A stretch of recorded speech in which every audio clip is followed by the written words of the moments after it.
তো আসসালামু আলাইকুম, সবাইকে স্বাগতম। তোমরা যারা ক্লাসে জয়েন হয়েছো সকলকে আন্তরিক শুভেচ্ছা জানাচ্ছি। তো আজকে আমি তোমাদের যে ক্লাসটা দেখাবো সেটা হচ্ছে সেন্টেন্সেস। কোন সেন্টেন্সগুলা স্ট্রাকচারাল, যে সেন্টেন্সগুলো সেটা আমি করাবো। স্ট্রাকচারাল সেন্টেন্স কোনগুলো, স্ট্রাকচারাল বা গঠনগত সেন্টেন্স কোনগুলো, সেগুলো হচ্ছে সিম্পল, কমপ্লেক্স, কম্পাউন্ড। গঠনগত দিক থেকে সেন্টেন্স তিন প্রকারের হয়ে থাকে, একটা হচ্ছে সিম্পল, আর একটা কমপ্লেক্স, আর একটা কম্পাউন্ড। খুব ভালো মতো খেয়াল করবা। তো এই তিনটা তো জানলাম, এখন এটা আর চেনার উপায়টা আমরা জানবো। হ্যাঁ, সিম্পল, কমপ্লেক্স, কম্পাউন্ডের চেনার উপায় হচ্ছে, আহ, চেনার উপায়ের আগে একটু বৈশিষ্ট্যগুলো বলে নিই, ফিচার গুলো কি কি। হ্যাঁ, একটি মাত্র প্রিন্সিপাল ক্লোজ থাকে কোনটাতে? সিম্পল সেন্টেন্সে। হ্যাঁ, একটি মাত্র প্রিন্সিপাল ক্লোজ থাকে, একটি মাত্র সাবজেক্ট থাকে, একটি মাত্র ফিনিট ভার্ব থাকে। তো এইখানে প্রিন্সিপাল ক্লোজ যেহেতু শব্দটা আসছে, একটু বলে নেই। তোমরা হয়তো বা প্রিন্সিপাল ক্লোজের ক্লাস আগে করছো। এখন আর আমি এখানে কিছু বিস্তারিত বলবো না। যারা ইউটিউব থেকে দেখবা তারা হচ্ছে ইউটিউবে ক্লাসটা দেওয়া আছে প্রিন্সিপাল ক্লোজের, সেটা দেখে নিবা। আর তোমাদের যদি একটু রিকল করা লাগে তাহলে তোমরা দেখে নিতে পারো। তো এখানে একটি মাত্র প্রিন্সিপাল ক্লোজ থাকবে। হ্যাঁ, প্রধান বাক্য বা মূল বাক্য থাকবে একটা। এরপরে একটি মাত্র সাবজেক্ট থাকে। ওই মূল বাক্য বা প্রিন্সিপাল ক্লোজে একটি মাত্র অবশ্যই অবশ্যই কি থাকবে? সাবজেক্ট থাকবে। এবং একটি মাত্র ফিনিট ভার্ব থাকবে। ঠিক আছে, একটি মাত্র ফিনিট ভার্ব থাকবে। ফিনিট ভার্ব কি জিনিস এর আগে তোমাদেরকে বুঝিয়েছি। তো এরপরে হচ্ছে কমপ্লেক্স সেন্টেন্সের কথা যদি বলতে চাই, কমপ্লেক্স সেন্টেন্সে কি কি থাকতেছে দেখো। দুই বা ততোধিক ক্লোজ থাকে। দুই বা ততোধিক ক্লোজ থাকে। এখানে কিন্তু দুই বা ততোধিক ক্লোজ বলতে কি বোঝাচ্ছে সেটা একটু ভালো মতো বুঝতে হবে। একটি মাত্র মেইন ক্লোজ থাকবে। হ্যাঁ, মেইন ক্লোজ মানে প্রিন্সিপাল ক্লোজ। এই যে বললাম না, দুই বা ততোধিক ক্লোজ থাকে। আচ্ছা, যাদের একটু সমস্যা, বুঝতে সমস্যা হচ্ছে বা এই জিনিসগুলো ধরতে পারতেছো না, আমি উদাহরণের মাধ্যমে পরে বুঝাই দেবো। ঠিক আছে, উদাহরণের মাধ্যমে পরে বুঝাই দেবো। তোমরা একটু এই জিনিসটা বোঝার চেষ্টা করো। তো কি বললাম? দুই বা ততোধিক ক্লোজ থাকে। ঠিক আছে, মানে দুইটা বাক্য থাকে। যদি না বুঝতে পারো ক্লোজ জিনিসটা, দুইটা বাক্য থাকে। ঠিক আছে, তো এই দুইটা বা তিনটা বাক্যের মধ্যে একটা মেইন বাক্য থাকে। ঠিক আছে, যেটাকে আমরা বলে থাকি মেইন ক্লোজ বা প্রিন্সিপাল ক্লোজ। এবং অন্য যে বাক্যটি থাকবে, অন্য একটা বা দুইটা যাই থাকুক না কেন, সেই বাক্যগুলো কি থাকবে? সাবঅর্ডিনেট ক্লোজ, মানে ডিপেন্ডেন্ট বাক্য। মূল বাক্যের উপর ভিত্তি করে বাকি বাক্যগুলা হবে। এটাকে বলা হয়ে থাকে সাবঅর্ডিনেট ক্লোজ। আর হচ্ছে সাবঅর্ডিনেট ক্লোজটি সাবঅর্ডিনেট কনজাংশন দ্বারা যুক্ত থাকে। কনজাংশন জিনিসটা তো তোমরা জানো, যোজক বা দুইটা বাক্যকে যুক্ত করে এরকম জিনিসকে কিন্তু আমরা কনজাংশন বলে থাকি। তো এখানে কিছু সাবঅর্ডিনেট ক্লোজ আছে গ্রামাটিক্যালে, সেই সাবঅর্ডিনেট ক্লোজ গুলো দ্বারা এরকম দুইটা বাক্য বা তিনটা বাক্য যুক্ত থাকবে। তো উদাহরণের মাধ্যমে আমরা আরো একটু বেশি ক্লিয়ার হয়ে যাব। এরপরে কম্পাউন্ড সেন্টেন্স। কম্পাউন্ডের ফিচার গুলো হচ্ছে এরকম, দুই বা ততোধিক ক্লোজ থাকে। দুই বা ততোধিক ক্লোজ থাকবে এবং প্রত্যেকটি ক্লোজ প্রিন্সিপাল হবে। এখানে দেখো পার্থক্যটা হচ্ছে, এখানে একটা ক্লোজ থাকে, এখানে দুই বা ততোধিক ক্লোজ থাকে। আবার কম্পাউন্ডের ক্ষেত্রেও দুই বা ততোধিক ক্লোজ থাকে। কিন্তু পার্থক্য হচ্ছে কোথায়? এখানে পার্থক্য হচ্ছে তোমার একটি মাত্র কি থাকে? মেইন ক্লোজ থাকে। বাট এইখানটাতে তুমি দেখতে পাচ্ছ প্রত্যেকটি ক্লোজই প্রিন্সিপাল বা স্বাধীন বা মেইন ক্লোজ। ঠিক আছে, প্রত্যেকটা বাক্যই হচ্ছে প্রধান বাক্য। ওকে, এর পরবর্তীতে ক্লোজ গুলো কোঅর্ডিনেটিং কনজাংশন দ্বারা যুক্ত থাকে। কোঅর্ডিনেটিং কনজাংশন দ্বারা যুক্ত থাকে, খুব ভালো মতো খেয়াল করবা। কোঅর্ডিনেটিং কনজাংশন, কনজাংশন মানে যোজক, যুক্ত করে দুইটা বাক্যকে যারা যুক্ত করে যেই শব্দগুলো, তাদেরকে বলে থাকি কনজাংশন। কোঅর্ডিনেটিং কনজাংশন কি জিনিস যারা পারো না গ্রামাটিক্যালি মুখস্থ করে নিবা, অথবা আমি একটু পরে দেখাচ্ছি, সেগুলো নোট করে মুখস্থ করবা। ঠিক আছে, এরপরে দেখো সহজে চেনার উপায়টা আমি একটু বর্ণনা করতে চাচ্ছিলাম। হ্যাঁ, সহজে চেনার উপায় কি জিনিস? সিম্পল সেন্টেন্সে কি কি থাকতে পারে? সিম্পল সেন্টেন্সে থাকবে হচ্ছে বাক্যে, সিম্পল সেন্টেন্সের বাক্যের মধ্যে কি কি থাকবে? হ্যাঁ, সেই জিনিসটা খেয়াল করবা। টু ডট ডট টু, মানে টু থাকবে বাক্যের কোনো একটা অংশ, তারপরে কিছু শব্দ থাকবে, তারপরে থাকবে কি? টু। এরপরে ভার প্লাস আইএনজি থাকবে। ভার প্লাস আইএনজি দিয়ে বাক্যটা শুরুই হবে, ভার প্লাস আইএনজি দিয়ে শুরু হবে। খেয়াল করো, এটা কিন্তু এই বুঝেই নাই যে ভার্ব প্লাস আইএনজি যে কোনো জায়গায় থাকলেই হয়ে যাবে, এরকম কিছু না। প্রেজেন্ট কন্টিনিউয়াস টেন্সের বেলায় আমরা কি বলে থাকি, যদিও প্রেজেন্ট কন্টিনিউয়াস টেন্সও কিন্তু আমাদের একটা কি সিম্পল সেন্টেন্স, প্রেজেন্ট কন্টিনিউয়াস টেন্সও সিম্পল সেন্টেন্স, এটা মাথায় রাখতে হবে। আচ্ছা, ভার্ব প্লাস আইএনজি দিয়ে বাক্য শুরু হয় সাধারণত, এটা মনে রেখো, ভার্ব প্লাস আইএনজি দিয়ে বাক্যটা শুরু হবে। আচ্ছা, তোমরা বলতেছো যে ভার্ব প্লাস আইএনজি কি জিনিস, ওই যে যেমন গো, গোয়িং, হ্যাঁ, তারপরে বাই, বাইং, এই জিনিসগুলো হচ্ছে ভার্ব প্লাস আইএনজি। হ্যাঁ, এরপরে হচ্ছে by plus verb plus ING. এটার একটা এক্সাম্পল যদি দেই, বাই ওয়াচিং, বাই ক্যাচিং, এরকম জিনিসটা। এরপরে বাক্যে ইনস্পাইট অফ থাকবে। ইনস্পাইট অফ এর সাথে সাথে কি থাকতেছে দেখো, ইনস্পাইট অফ এর পরে ভার্ব প্লাস আইএনজিও থাকতে পারে অথবা নাউনও থাকতে পারে, এই ফরমেশন গুলো থাকবে। এরপরে ডিসপাইট থাকবে, ইন অর্ডার টু থাকবে, without plus verb plus ING থাকবে, বোথ ডট ডট এন্ড থাকবে, প্রেজেন্ট পার্টিসিপল থাকবে। তো এই যে যতগুলো লিখছি চেনার উপায়, এই চেনার উপায়গুলো বাক্যে থাকবে এবং এগুলা দিয়ে আমরা আস্তে আস্তে পরবর্তী ক্লাসগুলোতে আমরা দেখবো, বাক্যের উদাহরণগুলো দেখবো। আজকে কিছু উদাহরণ দেখবো, দেখায় দিব। তো পরবর্তী ক্লাসগুলোতে আরো বেশি বেশি উদাহরণের মাধ্যমে তোমাদের সমস্যাগুলো আমি ক্লিয়ার করে দেওয়ার চেষ্টা করবো, ঠিক আছে?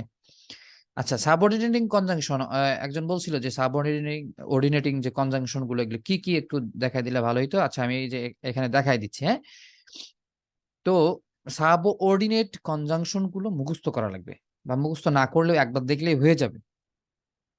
দেখো, সো ডট ডট দ্যাট, বাক্যে কি থাকবে, সো ডট ডট দ্যাট, তারপরে হচ্ছে সো দ্যাট থাকতে পারে, সিন্স থাকতে পারে, এস থাকতে পারে, বিকজ, দো, in order, that, if, unless, until, till, relative pronoun যা আছে, এই জিনিসগুলা থাকলে তোমরা বুঝে নিবা এটা হচ্ছে কমপ্লেক্স সেন্টেন্স। আচ্ছা, এটা তো চিনার উপায় পাইলাম। এরপরে একটু রিলেটিভ, আচ্ছা রিলেটিভ প্রোনাউন সম্পর্কে জিজ্ঞাসা করেছে। রিলেটিভ প্রোনাউন গুলো হচ্ছে কি, যেমন হুইস, হোয়াট, হু, হুম, এই জিনিসগুলো হচ্ছে তোমার রিলেটিভ প্রোনাউন। হ্যাঁ, ক্লিয়ার হয়েছে? আচ্ছা, এরপরে হচ্ছে কম্পাউন্ড সেন্টেন্সটাকে আমরা একটু চিনবো কিভাবে। দেখো, কোঅর্ডিনেটিং কনজাংশন, কোঅর্ডিনেটিং কনজাংশন কোনগুলো, এগুলাও কিন্তু তোমাদের জানতে হবে বা ধরো মুখস্থই করতে হবে এই জিনিসগুলো। সাবঅর্ডিনেট কনজাংশন দেখতে দেখতেই হয়ে যাবে, বাট অর্ডিনেটিং কনজাংশন যাদের এমনি এমনি হয়ে গেছে ভালো কথা, যাদের হয়নি তারা কি করবা, তারা মুখস্থ করবা। হ্যাঁ, and, but, or, and so একসাথে থাকে কিন্তু, হ্যাঁ, অনেক সময়। তারপর নট অনলি, বাট অলসো, এগুলো দেখে থাকবা তোমরা হয়তো বা করেছো এর আগে, গ্রামাটিক্যাল যে পড়নি তা নয়। তো এগুলা হচ্ছে কোঅর্ডিনেটিং কনজাংশন। আচ্ছা, প্রশ্ন করেছে যে কনজাংশনের, এটাও তো কনজাংশন, এটাও কনজাংশন, তো পার্থক্য কি? এগুলাকে বলে সাবঅর্ডিনেট কনজাংশন আর এগুলা হচ্ছে কোঅর্ডিনেট কনজাংশন। হ্যাঁ, পার্থক্য কেমন ধরনের পার্থক্যগুলো হয়ে থাকে এটা তো এভাবে বোঝানো সম্ভব নয়। আহ, এখানে যা আছে মুখস্থ করো, আমি উদাহরণের মাধ্যমে এগুলা বুঝাই দেওয়ার চেষ্টা করব, ঠিক আছে? যখন আমার বাক্যের উদাহরণে চলে যাব বা প্র্যাকটিসে চলে যাব, এরকম কিছু যখন আসবে তখন আমরা বুঝবো। একটু নিচে আমি কয়েকটা সেন্টেন্স দিয়ে সেটা হালকা ক্লিয়ার করায় দেওয়ার চেষ্টা করতেছি। তো যেটা বললাম, আমি এখন সেন্টেন্সের মাধ্যমে তোমাদের একটু দেখায় দেওয়ার চেষ্টা করি। হ্যাঁ, এক্সাম্পল সেন্টেন্সেস। এরপরে দেখো হচ্ছে সিম্পল সেন্টেন্সেস, কমপ্লেক্স, কম্পাউন্ড। আমি তিনটার সেন্টেন্সের কিছু উদাহরণ দেব। একই বাক্য তিনটা জায়গায় কিভাবে থাকে সেটা দিয়ে আমি দেখাই দিচ্ছি। একই বাক্য, ঠিক আছে, তিনটা সেন্টেন্সে কি ধরনের বহুরূপী আচরণ করে সেটা আমি বুঝাই দিচ্ছি। হ্যাঁ হ্যাঁ, বহুরূপী আচরণ করবে, ঠিক আছে। Going to class, I met my friends. Going to class, I met my friends, ওই যে একটু আগে বলছিলাম না, আমি একটু একটু ইয়ে করে নিচ্ছি। হ্যাঁ, এই যে সরি, ভার্ব প্লাস আইএনজি দেখতে পাচ্ছ কিনা, ভার্ব প্লাস আইএনজি, এই যে ভার্ব প্লাস আইএনজি দেখতে পাচ্ছ বাক্যের শুরুতে, গোয়িং টু, গোয়িং, হ্যাঁ, ভার্ব প্লাস আইএনজি, ভার্ব ছিল গো, তারপর আইএনজি, ঠিক আছে। এই going to class, I met my friends, ঠিক আছে। এই গোয়িং দ্বারা তুমি কি বুঝলা, যে এটা অবশ্যই অবশ্যই একটা কি সিম্পল সেন্টেন্স। এরপরে when I went to class, I met my friends.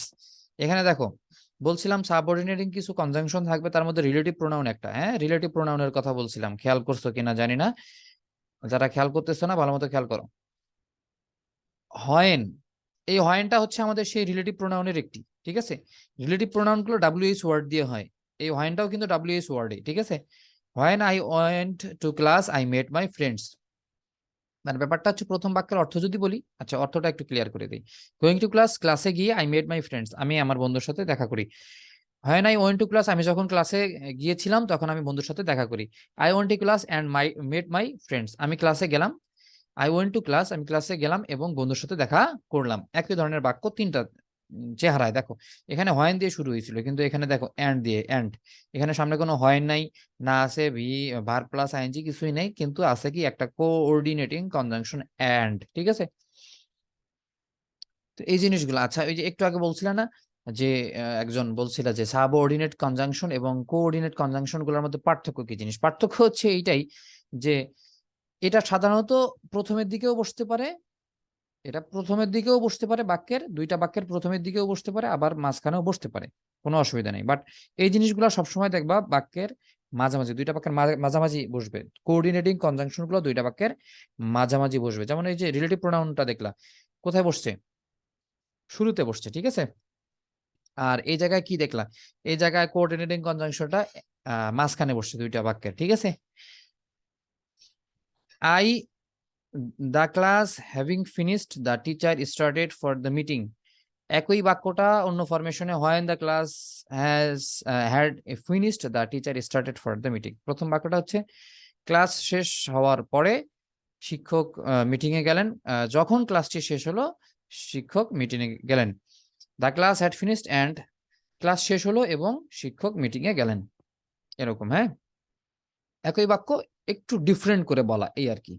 যদিও আমরা বাংলায় এসব পারি, বলেই থাকি সচরাচর, কিন্তু ইংরেজি যেহেতু অনেকের জানা নাই, আমরা ইংরেজি নিয়ে কালচার করি না, প্র্যাকটিস করি না, এই জন্য এই সমস্যা। Without working hard you can't success in life, এখানটাতে দেখো if you do not work hard you can't success in life, এখানে উইদাউট দিয়ে শুরু হয়েছিল, একটু আগে বলছিলাম without plus verb plus ING, এই যে এখানে দেখো উইদাউট প্লাস, দেখতে পাচ্ছ কিনা, আচ্ছা ঠিক আছে, এই যে without plus verb plus ING, ঠিক আছে। এরপর দেখো if you do not work hard, এই যে ইফ দিয়ে শুরু হয়েছে, হ্যাঁ, ইফ, আচ্ছা ইফ, এই যে ইফ দেখছো, ইফ, হ্যাঁ, ইউ দিয়ে শুরু হবে। এরপরে দেখো এই যে অর আছে কিনা, কনজাংশন, কোঅর্ডিনেটিং কনজাংশন আছে। তো এই জন্য এটা হচ্ছে আমাদের কি আমরা বলে থাকি কম্পাউন্ড সেন্টেন্স, এটা কমপ্লেক্স, এটা সিম্পল। আরেকটা বাক্য দেখি, by reading a newspaper you can enrich your knowledge, দেখো by plus verb plus ING এখানে আসছে, এখানে আবার ইফ দিয়ে শুরু হয়েছে বাক্যটা, ঠিক আছে, কমপ্লেক্স সেন্টেন্সে। আর এখানে তোমরা দেখতে পাচ্ছ যে read a newspaper and you can enrich your knowledge, এই যে অ্যান্ড দিয়ে বাক্যটা মাঝামাঝি অ্যান্ড বসেছে বাক্যের মাঝামাঝি। তো এইটাই হচ্ছে আমাদের তিন ধরনের বাক্য, ঠিক আছে। তো এর পরবর্তী ক্লাসে আমি আশা করি তোমাদের ইনশাআল্লাহ এই তিনটা সেন্টেন্সের ট্রান্সফরমেশন নিয়ে একটা আলোচনা করব, হ্যাঁ, কেমন। তো পরবর্তী ক্লাসের জন্য একটু প্রস্তুতি নাও, আমি এখান থেকে কয়েকটা বাক্য তোমাদের দিব আইডেন্টিফাই করার জন্য। হ্যাঁ, আমি একটু লিখে দিই যে কি করবা, কাজটা হচ্ছে এমন ভাবে পড়বা যেন তোমরা আইডেন্টিফাই করতে পারো। হ্যাঁ, আইডেন্টিফিকেশন, হ্যাঁ, আইডেন্টিফিকেশন, এই প্রবলেমটা আমি দিব, আইডেন্টিফিকেশন করতে হবে, ঠিক আছে। তো আজকে এ পর্যন্ত, ভালো থাকো, আল্লাহ হাফেজ, হ্যাঁ।